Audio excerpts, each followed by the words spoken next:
দিবস উপলক্ষে তাদের কাছে আমি দাবি করব, আপনারা খেয়াল রাখবেন যেন এই সমস্যা সমাধানের দিকে আগাবেন। কারণ হচ্ছে যে দেশের মানুষ শতকরা 85 জন রাষ্ট্রের সুবিধা বঞ্চিত মানুষ।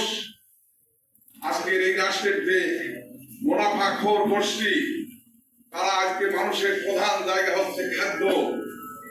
সেই খাদ্যের যে মূল্য, তার যে চিকিৎসা, তার যে বাসস্থান, তার যে শিক্ষা, তার যে চলাফেরা ব্যবস্থা, সবকিছুই এই মুনাফাখোররা জিম্মি করে ফেলেছে। যারা সরকার গঠন করবেন তাদের অনেক বড় দায়িত্ব পালন করতে হবে।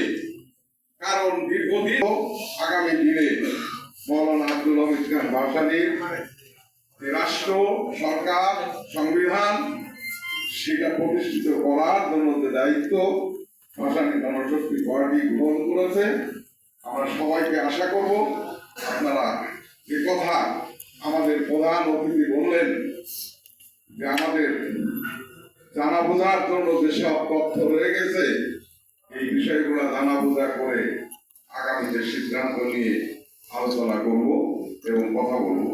আমি মৌলানা ভাসানীর প্রতি সম্মান ও শ্রদ্ধা জানিয়ে আজকে বিশেষ অতিথির প্রতি সম্মান শ্রদ্ধা জানিয়ে